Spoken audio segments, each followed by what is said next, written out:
Sa mga nagdaang kabanata matapos nga ang huling tagay nila Xiao Chen at ang God of Hybrid Martial Arts ay tuluyan nga itong naglaho sa mundo. Kaya naman ang tanging nasabi na lang ni Xiao Chen sa kanyang senior ay Palem na senior. At sa pagpapatuloy din ng kabanata ay dahan-dahan nang nakabalik si Xiao Chen sa loob ng guho. Dito nga ay nananatiling nakatayo pa din ang lahat dahil inaantay nila Feng Cheng ang desisyon ni Xiao Chen. Sinabi nga dito ni Feng Cheng sa kanya na huwag mataranta magmadali at mag-isip muna, kung paano makakuha ng pagkakataon ng mapanglo na sinaunang lihim na pamilya. Sumagot naman si Xiao Chen na huwag magmadali.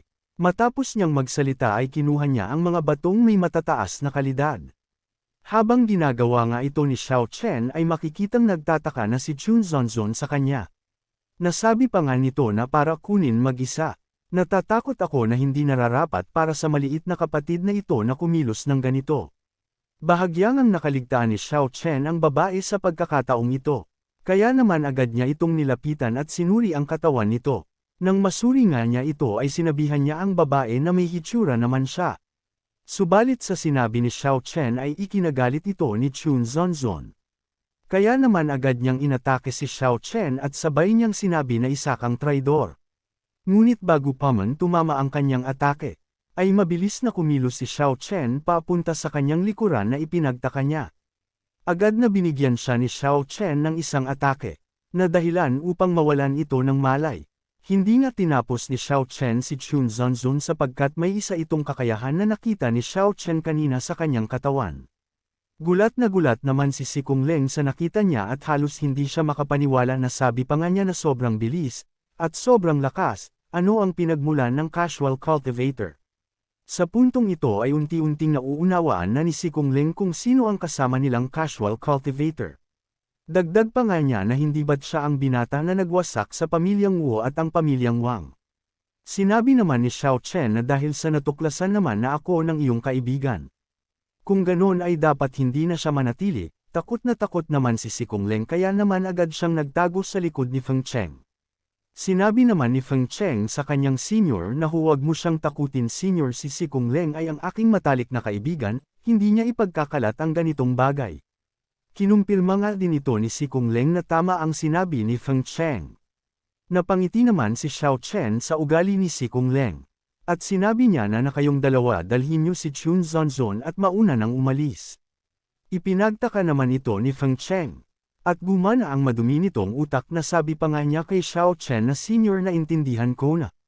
Ngunit sinabihan siya ni Xiao Chen na ang babaeng ito ay malaki ang pakinabang sa akin, huwag mag-isip ng kung ano. Habang paalis sila ay sinabi niya kay Xiao Chen na huwag mag-alala senior, hindi ako nag-iisip ng kung ano. Nang makaalis na sila Feng Cheng ay sinabi na ni Xiao Chen kay Black na bigyan natin ng regalo ang mga hangal na iyon. Sinang-ayunan naman ni Black ang sinabi ni Xiao Chen.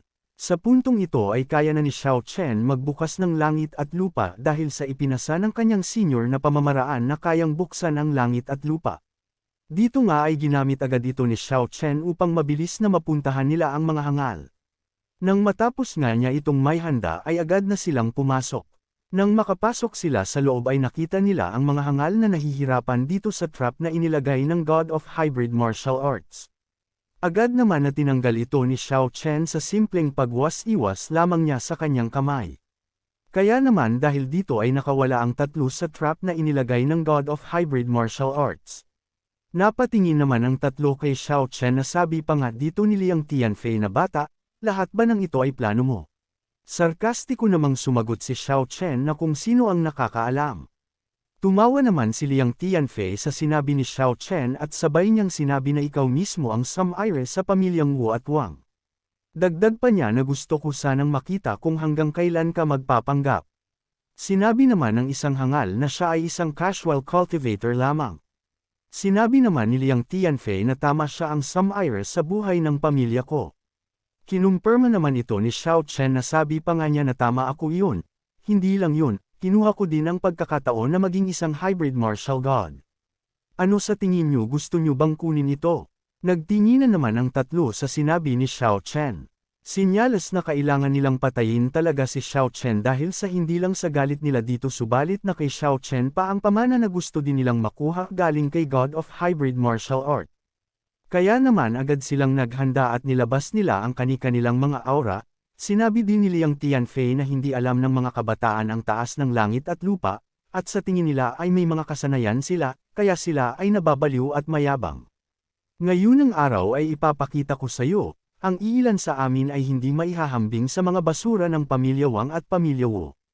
Sinabi naman ni Xiao Chen kay Black na matulog ka na muna at makikipaglaro muna ako sa kanila. Agad naman na natulog si Black gaya ng sinabi ni Xiao Chen. Napansin naman ni Xiao Chen na aatake na si Liang Tianfei kaya naman napalingon agad siya dito. Nasabi pa nga ni Liang Tianfei habang pinapakawalan ng kanyang atake na bata tanggapin ang aking espada. Bumulusok ang malakas na atake ni Liang Tianfei sa kanya habang si Xiao Chen naman ay hinanda niya ang ibinigay ng kanyang senior. Ginamit nga ni Xiao Chen ang Desolate God na kayang mabaliwala ang atake ng kalaban. Sa puntong ito nagmukhang hangin ang atake ni Liang Tianfei. Nasabi pa nga ni Xiao Chen na ang perlas ng Desolate God ay tunay na mahiwaga. Maaari din itong direktang gawing gamit ang kapangyarihan ng mga sakit ng kalaban. Nang makita ni Liang Tianfei ang ginawa ni Xiao Chen ay seryoso niyang sinabi na mayroon ka talagang mga tinatago. Dagdag pa niya habang nagpapalabas ng matinding kapangyarihan na ito ang sword daw na natutunan ko. Bata, bagamat isa ka ng Supremo, dapat wala ka pang sariling daw tama. Matapos niyang magsalita ay agad niyang inihanda ang kanyang gagawing atake. At nang matapos ang paghahanda niya ay agad siyang umatake ng sobrang bilis. Gumawa naman ng depensa si Xiao Chen sa atake ni Liang Tianfei. Sinundan naman agad ito ng isa pang atake ni Liang Tianfei. Subalit ginamit ulit ni Xiao Chen ang Desolate God kaya naman dahil dito ay naging walang epekto ang ginawang atake ni Liang Tianfei. Ikinagulat naman niya ito at malaking tanong sa kanya na kung bakit walang epekto ang kanyang atake. Sinabihan naman siya ni Xiao Chen na tama ka, hindi ko pa napagtatanto ang sarili kong Dao. Dagdag pa niya habang naghahanda ng atake na ngunit ang iyong espada at ang iyong Dao ay napakahina. Akala ko bibigyan mo ako ng mga sorpresa, ikaw ay talagang sobrang hina. Napaso ka na lamang ng dugo si Liang Tianfei sa ginawa ni Xiao Chen. Sumigaw naman ang hangal habang nakahanda ang atake nito na bitawan ni Xiao Chen si Liang Tianfei. Subalit ang kanyang sinabi ay hindi nagpatinag si Xiao Chen. Bago pa man mapakawalan ng hangal ang kanyang atake, ay ginamit na ulit ni Xiao Chen ang Desolate God. Dahilan upang masira ang atake nito at nagdulot pa ito ng matinding pinsala sa kanya. Tinignan naman ni Liang Tianfei ang hangal na walang nagawa. Kaya naman agad niyang tinawag si Brother Han na tulungan siya nito. Sinabi naman ni Brother Han na maliit na bagay, samantalahin ang oras, tapusin mo na si Liang Tianfei, dahil oras na nating dalawa na mag one-on-one. Sa sinabi ni Brother Han ay ikinagalit ito ni Liang Tianfei dahil wala palang pakialam sa kanya ito. Sarkastikong ang sinabi ni Brother Han kay Liang Tianfei na magkaroon ka sana ng magandang biyahe. Agad naman na tinapos na ni Xiao Chen si Liang Tianfei. At sabay niyang sinabi kay Brother Han na simulan na nito. Kumpiyansa namang sinabi ni Brother Han na babalaan muna kita. Habang naghahanda siya ay sinabi niya na ang aking espada ay napakalakas. Kung tretuhin mo ako tulad ng Liang Tianfei uri ng mga kalakal, ikaw ay magdurusa sa isang pagkawala. Sinabi naman ni Xiao Chen na kung ganoon ay subukan ito. Napansin naman ni Xiao Chen na mas malakas nga ang isang ito kumpara kay Liang Tianfei. Nasabi na lang din niya na kawili-wili ito. At nang matapos niyang magsalita ay agad na hinanda niya ang sinaunang abilidad na kung tawagin ay body tempering technique. Makikitang mas tumindi na ang kapangyarihan ni Xiao Chen na walang-wala kumpara dati. Naramdaman naman ni Brother Han ang matinding kapangyarihan at malaking tanong sa kanya na kung sino ang binata. Kaya naman agad niyang inihanda ang kanyang atake. At nang matapos siya sa kanyang paghahanda ay agad niya na itong pinakawalan. Nasabi pa nga niya habang tumatawa na ito ang aking Dao, ang Flaming Sword Dao. Napaisip naman si Xiao Chen na sabi pa nga niya na sa kumpletong bersyon ng Immemorial Body Tempering Technique, mayroong isang teknik na naitala. At ito rin ang pagkakataon na ilabas ito at subukan. Nang matapos siya sa kanyang mga iniisip ay agad niya nang ginamit ang isang teknik na hindi niya pa nagagamit. Sa paghahanda pa lamang nito ay makikitang nasira na ang atake ni Brother Han. Nagpatuloy ang paghahanda ni Xiao Chen at lumabas ang kapanindig balahibong aura at mabilis itong kumakalat sa paligid. Ilang sandali pa ay tuluyan na nga itong naihanda ni Xiao Chen. Makikitang nasakop niya ang pinaglalabanan nila at naging walang silbi ang atake ni Brother Han na parang sumama ito sa nilabas na pamamaraan ni Xiao Chen. Kaya naman nasabi na lang ni Brother Han kay Xiao Chen na nagagawa mong manipulahin ang aking Dao, sino ka bang nilalang ka? Sinabi naman ni Xiao Chen na ang pamamaraan ay tinatawag na ang immemorial body tempering technique, na kayang gawing sarili ang Dao ng kalangitan. Dagdag pa ni Xiao Chen na ang katotohanan ng iyong Dao ay maari kong manipulahin sa akin at maari lamang sabihin ng isang bagay, iyon ay, ang iyong Dao at puso ay hindi sapat. Nang marinig ito ni Brother Han ay sa loob-loob niya na ako ay nagsasanay ng gusto mula noong ako ay bata, ngunit ito ang unang pagkakataon na sinabi sa akin na wala akong sapat na puso. Sa puntong ito ay sinabi ni Xiao Chen kay Brother Han na mawala ka na habang ginagamit niya ang nakakakilabot na pamamaraan. Isang matinding atake ang pinakawalan ni Xiao Chen gamit lang ang isang daliri. At dahil dito ay unti-unting nasusunog ang katawan ni Brother Han. Maya-maya pa makalipas ang ilang sandali ay tuluyan nang naglaho ang katawan ni Brother Han at naiwan na lamang ang 3 perasong storage ring. Agad naman na kinuha ito ni Xiao Chen. At sinuri ang laman nito kung ano ang meron sa loob. Matapos niyang tapusin ang 3 ay agad niyang pinuntahan ang iba. Dito nga ay tuluyan nang nakapasok si Xiao Chen at makikitang may isang malakas na hangin dito. Nahirap ang dalawa at wala silang magawa. Napansin naman agad siya ng isang ito na sabi pa nga niya na ikaw ba ang casual cultivator na iyon. Hindi naman na nagsalita si Xiao Chen. Bagkus ay inatake niya agad ito dahilan upang tumilapon ito at bawian ng buhay. Sinabi nga ni Xiao Chen dito na ikaw ay nagmula sa sekta ng Green Meditation. Dahil dito ay takot na takot ang binata habang sinabi niya na ikaw. Alam ko kung sino ka, ikaw ang loose cultivator na sumunog sa pamilyang Bai at pamilyang Wu. Sinabihan naman siya ni Xiao Chen na maganda ang talento mo, kung mag-aaral ka ng mabuti sa hinaharap, may magagawa ka. Matapos niyang sabihan ng binata ay agad na siyang bumalik sa kabila habang nanginginig sa takot ang binata. Napaupo na lamang nga siya sa tindi ng naramdaman niyang takot. Agad na inayos ni Xiao Chen ang kanyang sarili na parang walang nangyari. Subalit nagalit naman si Black na sabi pa nga nito kay Xiao Chen na sobrang bagal mo talaga. Sa sobrang galit nga niya kay Xiao Chen ay makikitang naglalabas ito ng nakakatakot na aura. Sinabi naman ni Xiao Chen sa kanya na pasensya ka na at pinaghintay kita ng ganong katagal. Makalipas ang ilang sandali sa labas ng desolate ancient ruins, ay nandito na sina Xiao Chen at Black. Sinabi nga dito ni Black kay Xiao Chen na sobrang lakas muna ngayon Xiao Chen. Sinabi naman ni Xiao Chen na hindi na masama ngayon isang hakbang na lang ang layo ko sa peak state ko sa dati kong buhay. Kahit na dumating ng personal ang matandang Sunflower Supreme na iyon kaya ko pa siyang patayin ng may katiyakan. Malungkot namang sinabi ni Black na ang aking cultivation ay matagal nang walang pag-unlad. Sinabihan naman siya ni Xiao Chen habang tumatawa na pagkatapos mong pinuhin ang lahat ng Divine Lightning Amethyst, siguradong uusad ang iyong cultivation sa isang araw. Sinabi naman ni Black na sana nga. Nasa loob-loob pa niya habang pinagmamasdan si Xiao Chen na hindi, malayo na ako kay Xiao Chen. Kailangan kong makahabol sa lalong madaling panahon. Maya-maya pa ay sinabi na ni Xiao Chen na umalis na sila. Mabilis na umalis sina Xiao Chen patungo sa flying boat na kung saan nag-aantay sina Feng Cheng. Makalipas din ng ilang oras ay pabalik na sina Xiao Chen sa Divine Sword City. At dito nga sa loob ng flying boat ay makikitang nanginginig si Sikong Leng dahil sa nasa tabi niya si Xiao Chen. Habang si Feng Cheng naman ay natatawa sa kanya. Dito nga ay inaantay nilang magising si Chun Zonzon. Maya-maya pa ay nagising na nga ito at sinabi niya na anong nangyari. Subalit nang makita niya si Xiao Chen ay agad siyang bumangon at sabay niyang sinabi na kung ano ang ginawa nito sa kanya.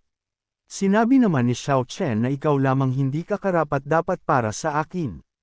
Napasipol na lamang si Feng Cheng sa sinabi ni Xiao Chen, habang si Sikong Leng naman ay parang may sakit na sa takot, tinanong naman ni Chun Zonzon na kung ano ang kailangan nito sa kanya. Sinabi naman ni Xiao Chen na malalaman mo ito sa lalong madaling panahon. Galit na sinabi ni Chun Zonzon na alam mo bang lubos mong nasaktan ang angkan ko. Sarkastiko namang sinabi ni Xiao Chen sa kanya na alam ko, ano naman ngayon. Galit na galit si Chun Zonzon na sa loob-loob pa nga niya na kung sino itong loose cultivator. Sinabi naman ni Feng Cheng na Senior, ang susunod ay babalik na tayo sa Divine Sword City. Sinabihan naman siya ni Xiao Chen na bumalik ng buong bilis. Agad naman na sinunod ito ni Feng Cheng habang si Sikong Leng naman ay makikitang nagmumukhang may sakit na. Mabilis na bumabalik sina Xiao Chen sa Divine Sword City. Sa kabilang banda naman sa kaharian ng espada sa Upper Zuan Realm. Nandito nga sa Sunflower Treasure Hall na kung saan nandito ang Supreme Sunflower. Nandito nga sa loob ay dumating ang isang elder at may gusto itong ihayag sa kanyang ancestor. Inunahan naman siya ni Supreme Sunflower na sabi pa nga nito na ginawa mo na ba ang ipinapagawa ko sa iyo. Agad naman na sumagot ang elder at sinabi niya na natapos na ito. At si Merong Di ay pinatay ng isang binata ng banal na lihim sa Divine Sword City. Sinabi naman ng Supreme Sunflower na ang pamilyang Merong ay wala talagang kwenta. Sinabi naman ng elder na personal na nagtakda si Merong Long para sa Divine Sword City. Sinabi naman ng Supreme Sunflower na naintindihan ko bumaba ka na. Nang makaalis ang elder ay sinabi niya na Merong Long, sana hindi mo na ako makitang muli. Kung tutusin, wala akong pakialam sa pamilyang Merong.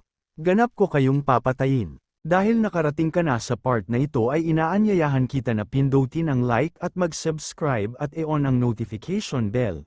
At kung gusto mo naman na suportahan ng matindi ang bidang hangal na ito ay maaari mo ding pindutin ang super thanks sa ibaba para mas lalong ganahan ang hangal na ito. Maraming salamat mga bida.